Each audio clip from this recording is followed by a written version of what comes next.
everywhere, GBS.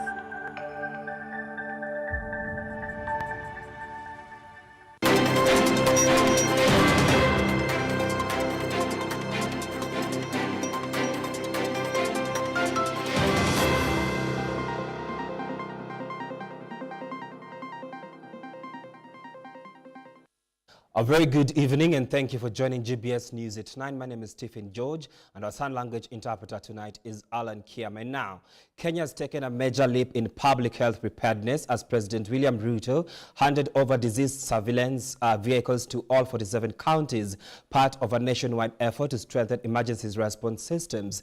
The move includes expanded diagnostic capacity, digitized surveillance tools, and trained rapid response teams aimed to detecting and managing health threats faster and more efficiently. Kenya has significantly strengthened its public health surveillance and emergency response systems, as announced by President William Ruto during the official handover of disease surveillance vehicles to all 47 county governments at State House, Nairobi. The vehicles aim to boost logistical capacity and reinforce disease surveillance efforts at the grassroots level, which is in line with the bottom-up economy transformation agenda. These vehicles not only enhance logistical capacity, but also symbolize the national government's commitment to strengthening public health systems and disease surveillance infrastructure at the grassroots level in line with our bottom-up economic transformation agenda. As part of the lessons learned during the COVID-19 pandemic, Kenya has made remarkable strides in strengthening public health surveillance and emergency response systems through collaborative efforts and strategic investments. President Ruto highlighted key achievements such as enhanced preparedness, improved traveler screening at entry points, and the deployment of digitized integrated disease surveillance systems across the country. Surveillance officers and frontline responders have been trained and stationed nationwide, improving readiness and coordination during emergencies. Among the key achievements are enhanced preparedness measures, improved traveler screening at points of entry for early detection of health threats and timely activation of rapid response mechanisms. We have also deployed digitized integrated disease surveillance event-based systems in all 47 counties, streamlining processes at both the facility and community levels. Additionally, surveillance officers and frontline responders have been trained and deployed across the country. The President also pointed out to the expansion of molecular diagnostic capacity and better referral system in regional labs, which has reduced turnaround times for confirming disease outbreak. Emphasizing the crucial role of counties as the first line of defense, Ruto called for stronger collaboration between county and national governments to build a resilient and proactive health system capable of not only managing crises, but also preventing them. At the same time, the government has significantly expanded molecular diagnostic capacity and improved referral systems in our regional laboratories. These efforts have reduced turnaround time for case confirmation during outbreaks and enhanced our ability to respond swiftly to emerging health threats. Ladies and gentlemen, as we continue to confront both ongoing and emerging health challenges, we must remain unwavering in our resolve to protect the health and well-being of everyone within our borders. Counties are the first line of defense in our health emergency preparedness and response efforts. It is through strong collaboration between the two levels of government that we succeed in building a resilient, responsive, and accountable health system, one that not only responds to crises, but also is capable of preventing them. Trizetiano, GBS News. Political leaders in Marsabit County want President William Ruto's directive on issuance of identity cards implemented without delay, accusing some government officials of derailing the process, demanding vetting and associating them with neighboring Ethiopia. According to the leaders, the president's directive was expressed and should not be questioned, asking the government officials to work closely with community leaders who know best of their members. There's also a push to have Form 4 leavers issued with IDs as they complete their studies as one of the ways to show up numbers. The communities around Marsabit pledging support for the broad-based government and seeking their stake in the 2027 poll elections.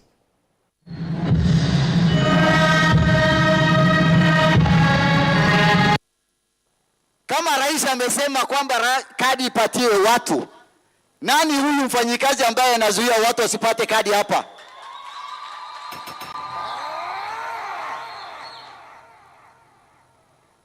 Hiyo ni kukataza rais yetu asipate kura. Vile tulikuwa tunahudumiwa, ukitaka kupata kadi kuna njia nyingi ya kukataza wewe. Kwanza mtu akikuangalia akiona wewe hivi anasema wewe unakaa kama mtu wa Ethiopia. Kwani Ethiopia imeandikwa hapo juu yako?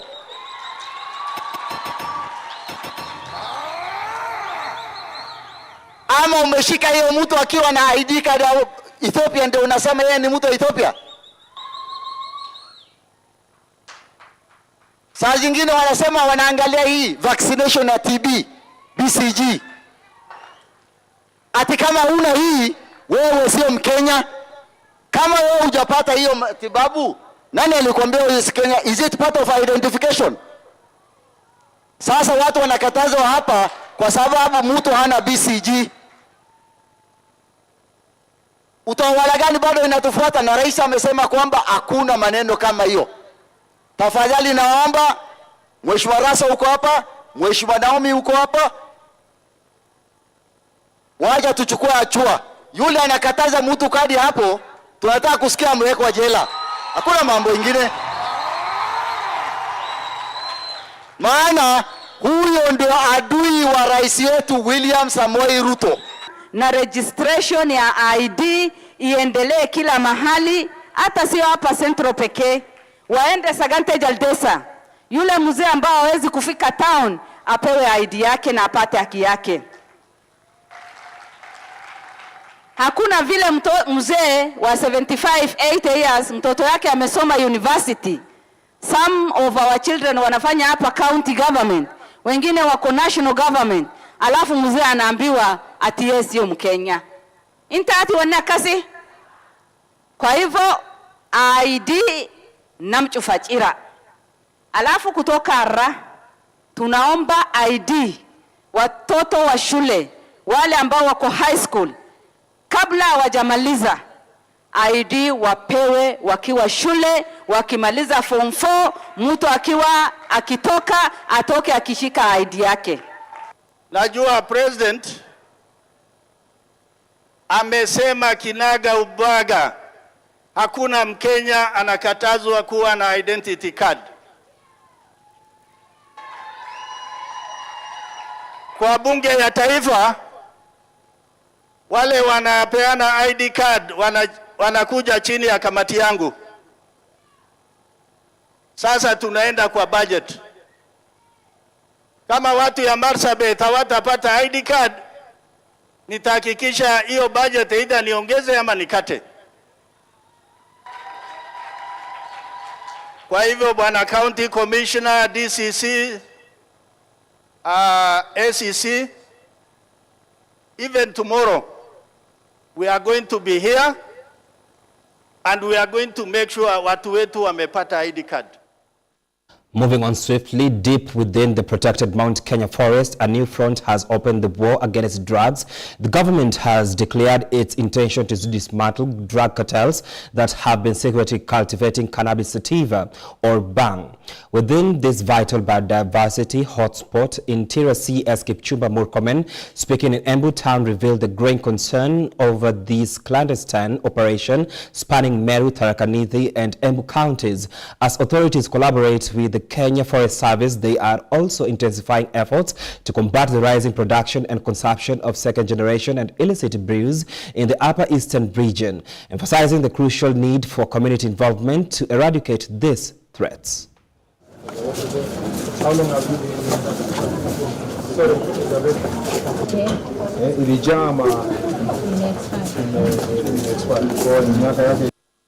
have a serious problem that we have been dealing with in this region, which is affecting all the 3 counties of Tharaka Nithi, Embu, and Meru, which is basically the growing of cannabis sativa in the Mount Kenya forest. This has become a matter of great concern, and we're working together with Kenya Forest Service to ensure that criminals who are using the forest to plant this dangerous plant are apprehended and dealt with. As you very well know, we keep ensuring that there is joint operations with sister institutions, and we want to see how best we can now improve on that collaboration. The proliferation of second generation alcohol is actually being fueled by counterfeit products, and we have a multi-agency team that has been working on this issue. We have a number of these people who have been arrested, the distributors, and some of them who are brewers, who are locally mixing alcohol, buying ethanol and mixing with other kind of alcohol here and distributing within this region. Again, let me say this, that this menace cannot be dealt with by the security sector alone. We require the joint cooperation and support from the local community. And in the past, this cooperation has been periodic. It happens and then everybody goes back to sleep and then we come back. And I want to say that part of the discussions we are going to have here is to see how we can leverage on community support. I want also to ask local political leaders not to interfere with operations that are dealing with arrests and apprehension of alcohol distributors. There has been complaint that in some situations there is, you arrest somebody and there is protest, there are calls, there are sometimes harassment of police officers and the chiefs who are involved in matters enforcement. We are also going to look at ourselves, because we are getting feedback from Wananchi that some of our officers are also aiding and abetting this alcohol business. And we want to hear the feedback from Wananchi. And as I have said before, every public officer, whether police officer, whether a chief, whether assistant chief, who involves themselves in any kind of crime does not get the support and the protection of the ministry. We also want to discuss how we can better the relationship between our chiefs and assistant chiefs and the police officers. Some of them are saying that It is time for us to take a short break. Keep your feedback streaming on our social media platform, GBS TV Africa. The SMS line is 2144. We'll be right back. And the question of the day is, can you survive without internet? Ngumu, nasikachile ile story tu zote zikupite ni ngori. Niambie ukweli. Like hii ni kama kuambia mtu mwenye alikuwa amezoea kushindana nguo, mwambie toa nguo ushinde uchi. Hiyo ya tricky kwa sababu sasa like ilikuwa imekuingia kwa kichwa kabisa. Mimi nimesomea day school na niocha. So kukuwa na simu hadi ni ile katururu, si smartphone, ni ile katururu. Sasa ile za kaholi ya bila simu. Kuspending most of the time kwa simu, also you need to run skills. So nilipatana na later hapa nikapo apply huko, and then I started learning skills, digital skills. Yes, hadi siku mbili haiwezi. Kwa wiki naachilia hata kama ni siku mbili ama sometimes na extend to wiki mzima, napata shiki simu yangu.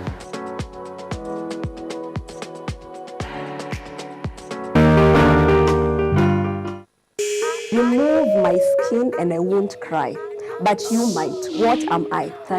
Are you still practicing art ukifanya your engineering? Umezimix ama umeenda tu fully on art?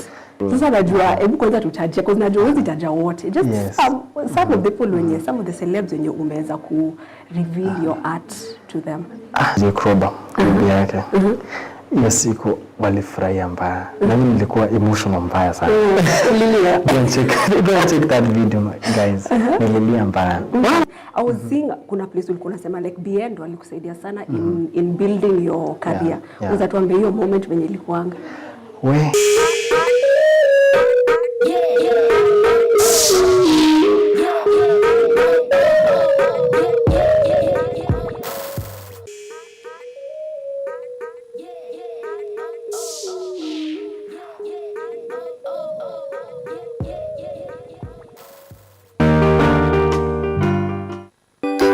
Welcome to Fun Art Class. Today we are going to make a sailboat.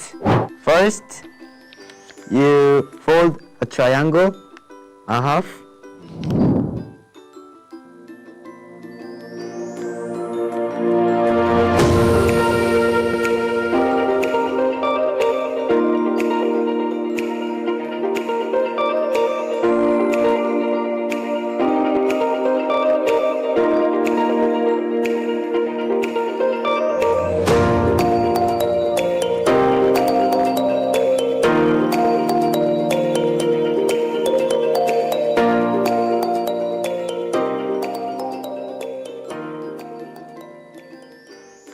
Friends, today we made a sailboat.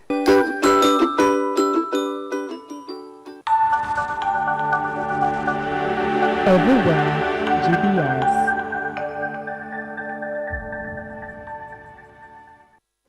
And welcome back now to the next story. Former Kiambu Governor Ferdinand Waititu on Thursday suffered a huge blow after the High Court threw out his second bid for the release from prison. Waititu, through lawyer Kibe Mungai, had moved to the High Court seeking to be released from prison on bond or bail pending the hearing of his appeal.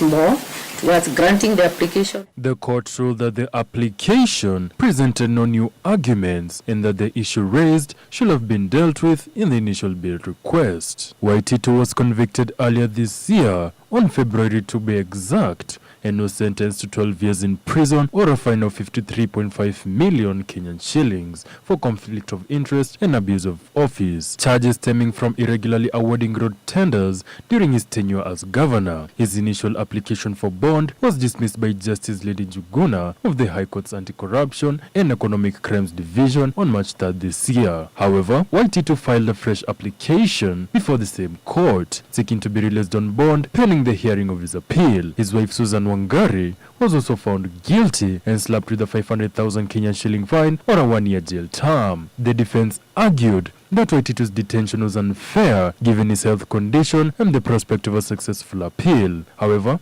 the court insisted that the bail is not a right one and must be backed up by compelling reasons. The court stated that the appeal hearing must move on without further delay. The matter is now set to be heard on June 8th. Waititu remains in custody at Committee Maximum Prison as the legal battle continues. This is Jeff Abuki, GBS TV News, Nairobi. The government of Kenya has recently intensified efforts to compensate individuals and families affected by human-wildlife conflict, including those in Naibor, Laikipia North. While Deputy President DP Professor Kithure Kindiki has been actively involved in development tours and discussions on this issue, official communication and compensation actions have been led by the Ministry of Tourism and Wildlife with support from other senior government officials. The government has launched a significant compensation drive with a total allocation of 960 million shillings announced in April 2024 to compensate families and individuals from their injuries and property or crop damage caused by the wildlife. In Laikipia County, where Naibor is located, at least 130 victims whose claims were reviewed and approved are set to be compensated. These include 8 death claims, several for permanent injuries, crop destructions, and livestock losses. During recent tours in Laikipia, DP Kindiki and other government officials have assured Kenyans that compensation is being fast-tracked and that the government is committed to both justice for victims and long-term coexistence between communities and wildlife.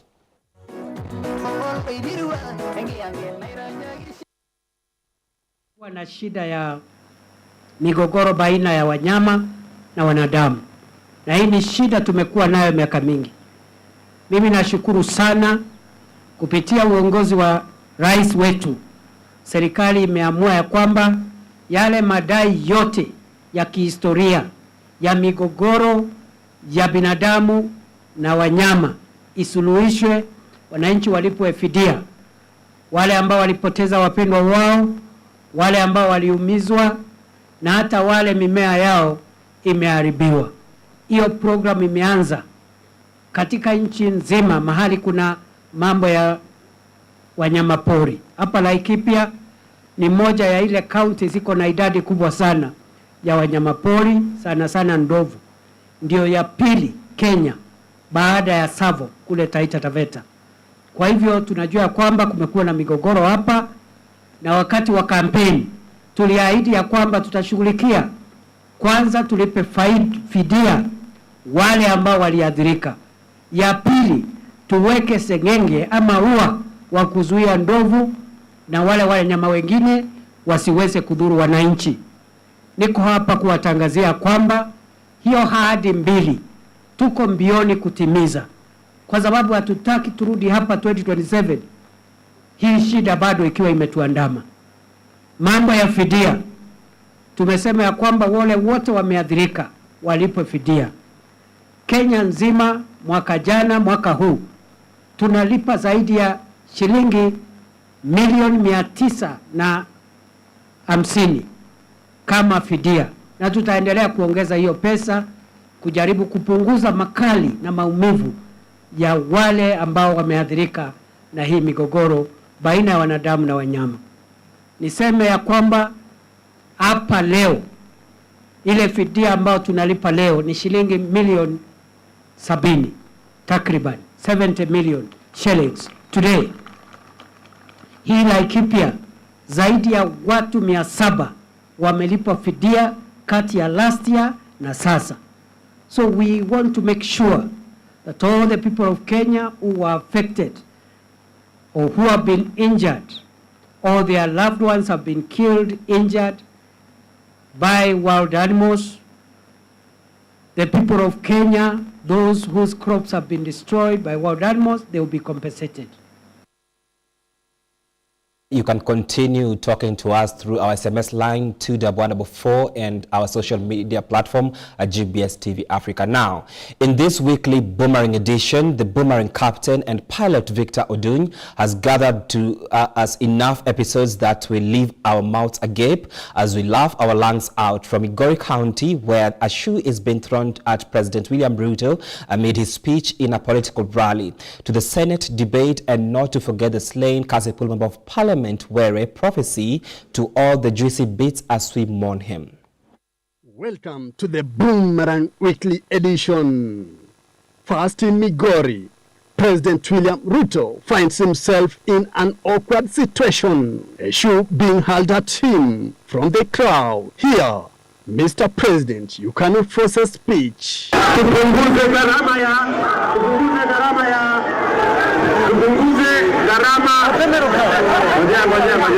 Look again.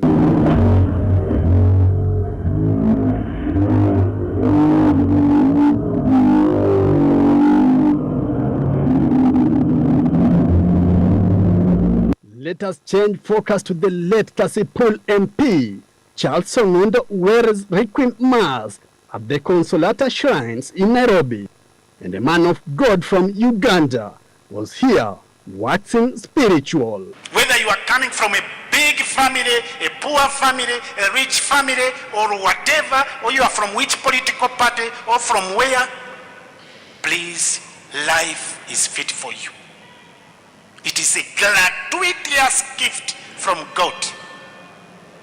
And once you lose it, that is the end of it. There is no photocopy for life. Nobody will say, I give you my life because you have died. No.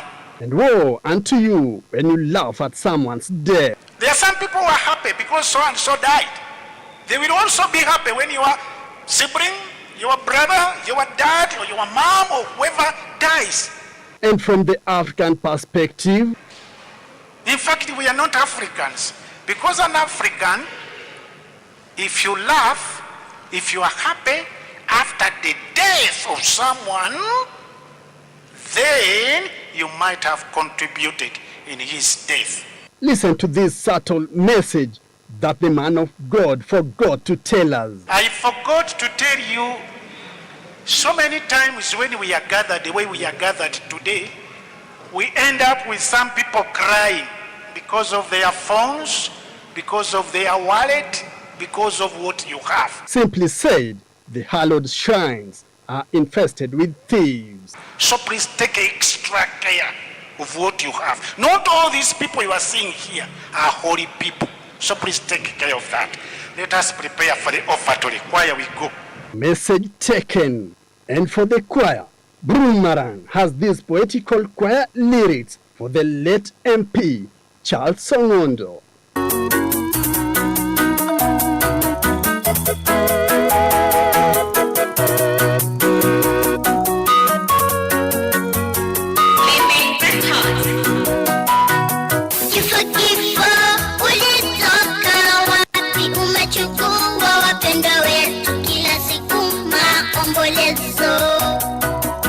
Right to the floor of the House of the Senate. Here, Boomerang caught up with the Waheshimiwas, angered by financiers John Mbadi.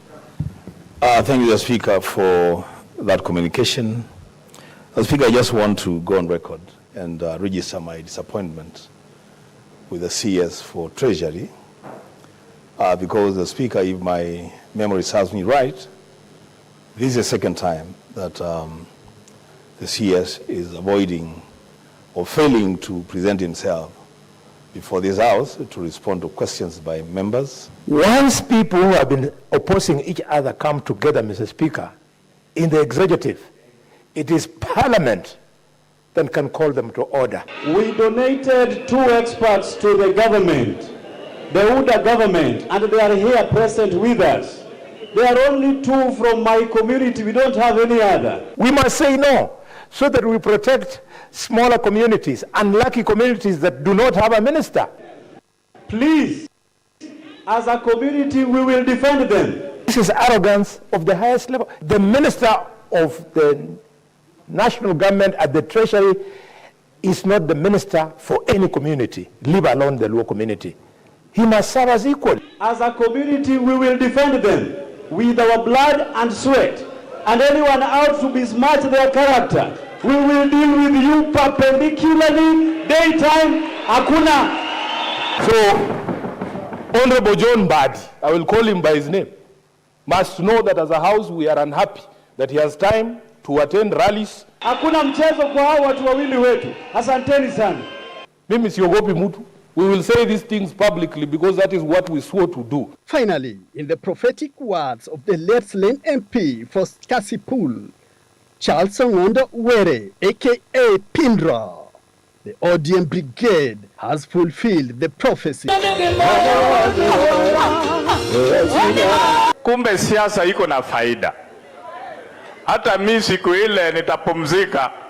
Naomba watu ya ODM, nyinyi uniwekee ni bandera na nyinyi ukuje kwa fujo. Watu wetu wazuri wamelala makaburini wakingoja Mungu arudi mara ya pili. Kifo ulitoka wapi? Umechukua wapendwa wetu, kila siku maombolezo. Ninayo furaha tele kuona fadha yangu, Father Wave kidogo. Yeye ndiye alikuwa chief agent yangu kwa kanisa yetu ya Katoliki kule Ugis kabla hajakuja hapa. Kwa hivyo nimeshukuru na ubarikiwe. Sisi watu wa Katoliki tuna mambo.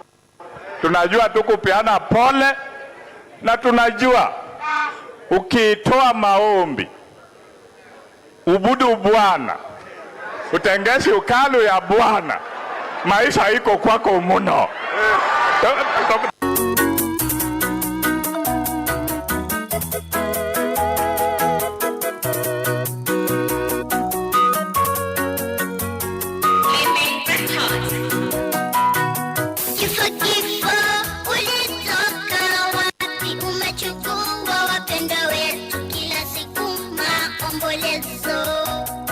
And that is the Boomerang edition, brought to you by the Boomerang captain and pilot, Victor Zing. Kendo! Nuana! Well, it is time for us to take a short break. Keep your feedback streaming into our social media platform at GBS TV Africa. The SMS line is 244. We'll be right back.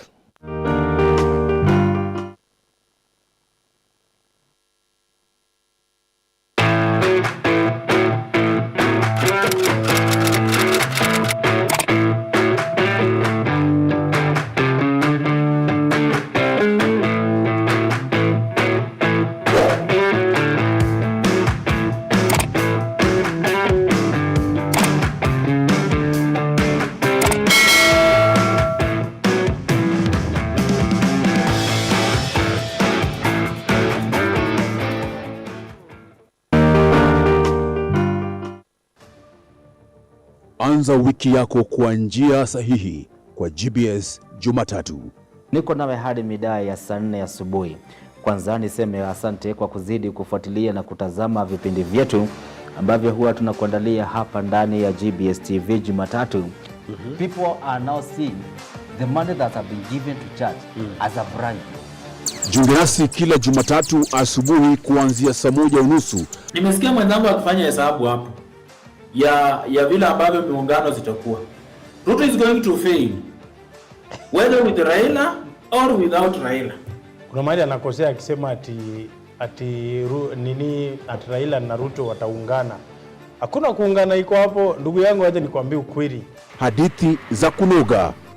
Ukiangalia Wakenya, wananchi wa Kenya, pia hao maisha yao imedhulumiwa kwa kuongezwa kwa taxes, ziko very high taxes. So the statement by the Rigathi Gachagua is just statement ya kumcheck that we can see you we can see between the lines. Na mazungumzo yenye nguvu ya kukuletea utulivu kwa wiki yako. Ati Raila ataingia UDA. Hiyo ni ndoto. Mimi yote nasema hawezi, sababu nasema hivi mheshimiwa, ikiwa Raila itakuwa, mimi naona itakuwa hadi saa 4 za asubuhi kwa majadiliano ya kusisimua. Mheshimiwa Rais William Samoei Ruto ajue ya kwamba sasa yeye ni president wa Kenya. Sio mambo ya kufanyia wana Kenya mzaha. Kupoteza biashara kwa siku moja katika CPD, nafikiria ni jambo ambalo ni rais. Usikose, ingia kwenye GPS TV. Anza Jumatatu yako kwa kusudi. If the government does not spend, my brother, hakuna maendeleo inaonekana, hakuna barabara zinatengenezwa, hakuna dawa kwa hospitali, my friend, economies will not grow. Tuonane panapo majaliwa yake Mwenyezi Mungu. GPS Jumatatu, palipo mjadala wa leo na mwelekeo wa kesho. Everywhere, GBS. And welcome back now to international news. The 267th Supreme Pontiff and the new spiritual leader of the Catholic Church, Pope Leo XVI, has served the Catholic Church in the various capacities. He has served as the Cardinal Robert Francis Prevost, prefect of the contingent for bishops, Archbishop, Bishop Emeritus of Chiclayo, and was born on the 14th of September 1955 in Chicago. Davis Karani brings us the amazing feature of the life of the Pope Leo XVI, who was officially elected on the 8th of May this year. He is officially the 267th Supreme Pontiff and the spiritual leader of the Catholic Church.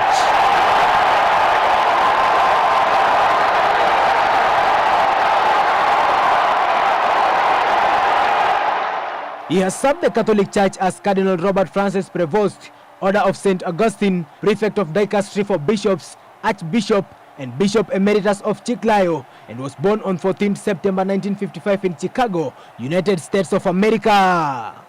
Sancti Apostoli Petrus et Paulus, de quorum potestate et auctoritate confidimus. In 1977, he entered the novitiate of the Order of St. Augustine in province of Our Lady of Good Counsel in St. Louis.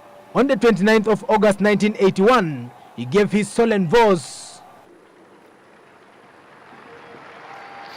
Alla Chiesa di Roma, un saluto speciale. He studied at the Catholic Theological Union of Chicago, receiving a diploma in theology. At the age of 27 years, he was sent by the order to Rome to study canon law at the Pontifical St. Thomas Aquinas University.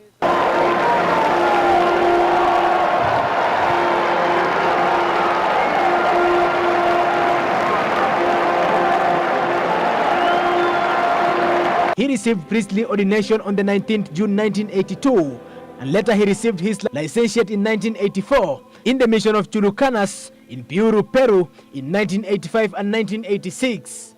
In 1987, he was awarded a doctorate with the thesis, The Role of the Local Prior in the Order of St. Augustine.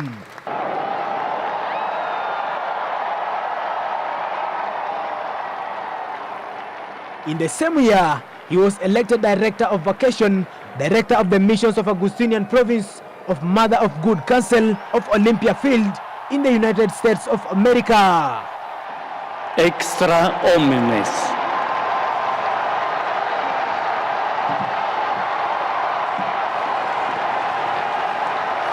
In the 1988, he was sent to the mission of Trujillo as the director of the Joint Formation Project for Augustinian aspirants. There he served as a community prior in 1988 and 1992.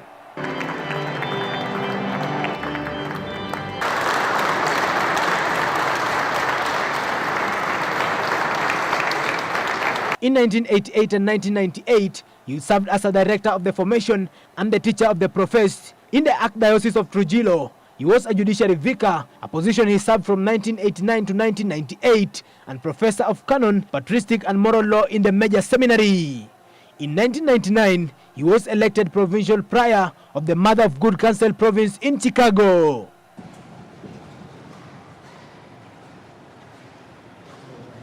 After 2.5 years, the Ordinary General Chapter elected him Prior General, a minister again entrusted to him in the 2007 Ordinary General Chapter.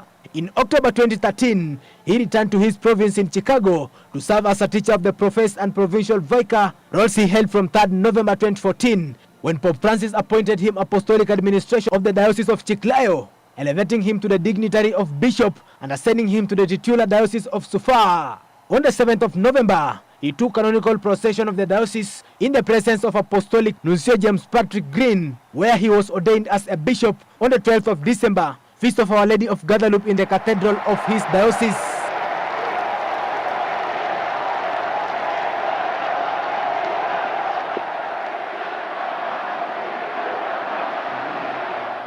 He served as a bishop of Chiclayo from 26 November 2015.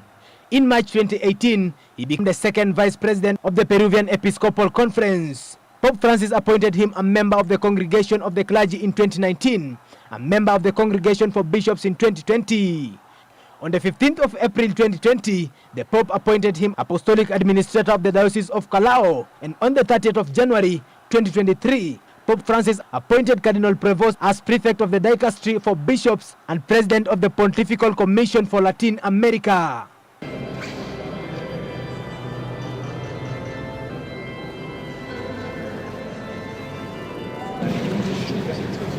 Created and proclaimed Cardinal by Pope Francis in the Consistory of 30th September 2023 in the Deaconry of Santa Monica, member of the Dicasteries for Evangelization, Section for First Evangelization and the New Particular Churches, the Doctrine of the Faith, the Eastern Churches, the Clergy, the Institute of the Consecrated Life and the Society of the Apostolic Life, Culture and Education, Legislative Text, the Pontifical Commission for the Vatican City State elected him as the new Pope of the Catholic Church, blessing him as the senior-most person in the entire Catholic ministry.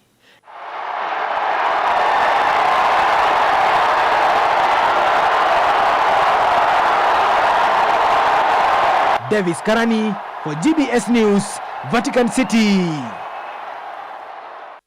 Thank you, Davis, for that stellar report. As Europe celebrates 80 years since the end of World War II, Algeria is marking a much darker anniversary, the 1945 colonial massacres that claimed thousands of lives and ignited the country's long struggle for independence. Ceremonies across Algeria this week honored the victims and renewed calls for historical recognition from France as unresolved questions about colonial history continue to strain bilateral relations. As Europe celebrates the 80th anniversary of the end of World War II, Algeria is marking a somber anniversary, the colonial era massacres of May 8, 1945. Le 8 mai 1945 est un tournant. 8th of May 1945 was a turning point in the history of French colonization. It marked the end of French presence in Algeria, since the majority of the population understood that what France was aiming for was not so much the integration of Algeria into France, but to destroy anything that could be an idea of independence and freedom in Algeria. Détruire tout ce qui pouvait être On that day, thousands of Algerians took to the streets of Sétif, Guelma and Kerata to demand independence after years of French colonial rule and sacrifices made during the war. The demonstrations were met with brutal repression as French police opened fire, sparking riots that killed more than 100 Europeans. In response, France launched a sweeping military crackdown that Algerian authorities say killed up to 45,000 people. The massacres marked a turning point in Algeria's history, galvanizing a movement that will eventually lead to independence in 1962. President Abdelmajid and other Algerian officials used this year's commemorations to honor the victims and reaffirm the importance of historical memory under the slogan, "A people with memory is a people with a future." Despite a joint Franco-Algerian effort to address the legacy of colonialism through a commission launched in 2022, progress has stalled and France has yet to issue a formal apology. Historians and survivors continue to call for recognition of the massacres as crime against humanity. On peut considérer qu'il s'agit d'un refus. We can consider it a collective repression, a collective unconsciousness. At the same time, officially, France, the official government, has never acknowledged that they committed a mass murder. That's the current term. We can call it crime against humanity or war crime. There was no declared war against the Algerian people, and we sent the Air Force, the Navy, and the field artillery to suppress a demonstration. L'artillerie de campagne pour réduire. Historians and survivors continue to call for recognition of the massacres as a crime against humanity. A delegation of French lawmakers attended this year's memorial event, signaling some new willingness to engage, though deep historical wounds remain unsolved. Triza Tiengo, GBS News. It's time for your most favorite segment of the show, the sports news. Let's get sporty.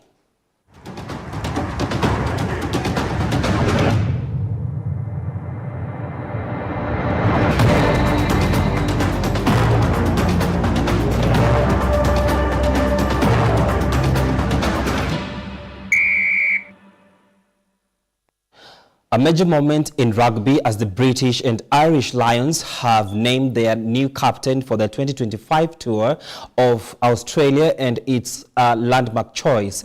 England's Mera Itoje will lead the squad, becoming the first Englishman to captain the Lions since Martin Johnson in 2001.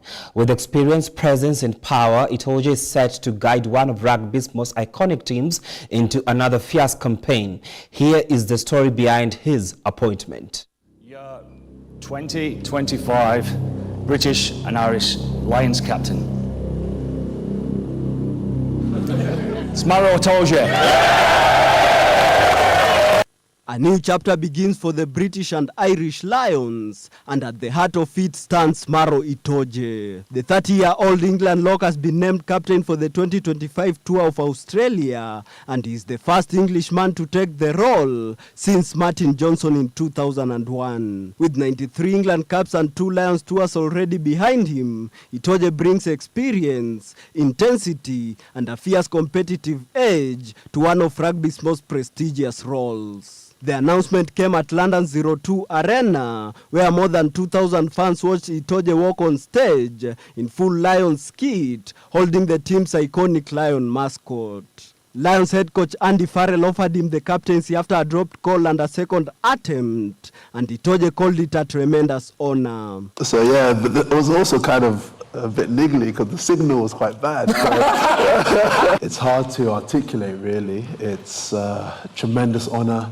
It's a tremendous privilege. You know, you think about the people who've held this position before, and it's remarkable. So it's an honor, and you know, I will do my very best to make sure I can contribute to a successful tour. With Ireland skipper Calandoris recovering from injury, Itoje steps into the leadership spot at the perfect moment. The Lions begin their campaign on June 28th against Argentina in Dublin, before heading down for a 9-match tour that includes tests against the Wallabies and fixtures against Super Rugby sides. With Itoje leading from the front, the Lions are aiming not just to compete, but also to conquer in a tour that promises passion, pride, and unforgettable rugby. Elvin Muyodi, GPS Sports. Liverpool star Mohamed Salah has been named Britain's Footballer of the Year by the Football Writers Association, and it's not his first time. The Egyptian forward has now joined the ranks of Thierry Henry with 3 wins, marking a historic achievement. Here's more on the story. Liverpool forward Mohamed Salah has made history, winning Britain's Footballer of the Year for a record-tying 3rd time. Voted by the Football Writers Association, Salah now joins Thierry Henry as the only 3-time winners of the award, which dates back to 1948. With 28 goals and 18 assists this season, Salah led Liverpool to another Premier League title and delivered one of the most dominant individual seasons in recent memory. His influence was undeniable on the pitch and in the voting booth, where he earned a staggering 90% of the vote, the highest margin this century. His teammate Virgil van Dijk finished 2nd, while Newcastle's Alexander Isak was 3rd. Meanwhile, Arsenal's Alexia Russo claimed the women's award. Elvin Muyodi, GBS Sports. Well, we have come to the end of the news bulletin. It is always a pleasure having you on board. Let's do this again next time. Same channel. We make your news our business. My name is Stephen George, and our sign language interpreter tonight has been Alan Kiama. Good night.